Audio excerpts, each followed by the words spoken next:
రీసెంట్‌గా సోషల్ మీడియాలో ఎక్కువగా సర్క్యులేట్ అయ్యే న్యూస్ ఏంటి అంటే, ప్రతి పర్సన్ ఎవరైతే ఇండియాని వదిలి ఎళ్ళాలనుకుంటున్నారో, లేకపోతే వీసా అప్లై చేసుకోవాలనుకుంటున్నారో, వాళ్ళు టాస్క్ క్లియరెన్స్ సర్టిఫికేట్ మ్యాండేటరీగా సబ్మిట్ చేయాలి అన్నారు. కానీ కాదు.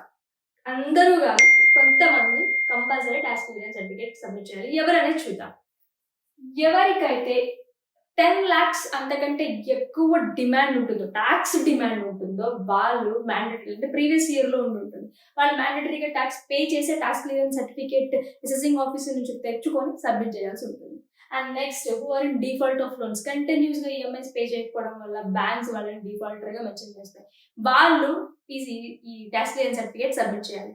నెక్స్ట్ ఎవరైతే డైరెక్టర్స్ కంపెనీస్‌లో ఉంటారో, వాళ్ళు డైరెక్టర్స్ వెళ్ళాలనుకుంటారు కదా!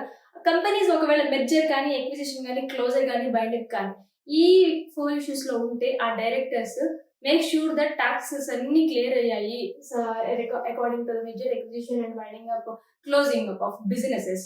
టాక్స్ ఏ డ్యూ లేదు అని చెప్పి టాక్స్ క్లియరెన్స్ సర్టిఫికేట్ ఇచ్చిన తర్వాతే ఆ directors can leave India. Next who are engaging in heavy value of transactions. Heavy value of transaction కి లిమిట్ స్పెసిఫై చేయలేదు. But let's say it is 50 lakhs or more. ఒకవేళ land sale చేయడం వల్ల కానీ, లేకపోతే ఏదైనా హైయర్ ట్రాన్సాక్షన్స్ జరగడం వల్ల వాళ్ళు ఇన్ కేస్ డెఫినెట్ గా టీసీసీ అనేది సబ్మిట్ చేయాలి. నెక్స్ట్ ఎవరైతే ఫారెన్ కి ఫండ్స్ ట్రాన్స్ఫర్ చేస్తారో, లేకపోతే ఎసెట్స్ ని ఫారెన్ కి ట్రాన్స్ఫర్ చేస్తారో, అబ్రాడ్ కి ట్రాన్స్ఫర్ చేస్తారో, వాళ్ళు కూడా ఈ టాక్స్ క్లియరెన్స్ సర్టిఫికేట్ అనేది సబ్మిట్ చేయాలి. నెక్స్ట్ ఎవరైతే ఎన్జిఓస్ మెంబర్స్ ఎవరైతే ఎన్జిఓలో మెంబర్స్ ఎవరైతే ఉంటారో వాళ్ళు ఫారెన్ నుంచి కంట్రిబ్యూషన్స్ కానీ, డొనేషన్స్ కానీ రిసీవ్ చేసుకున్న ఎన్జిఓస్ యొక్క మెంబర్స్ ఈ టాక్స్ క్లియరెన్స్ సర్టిఫికేట్ అనేది సబ్మిట్ చేయాలి.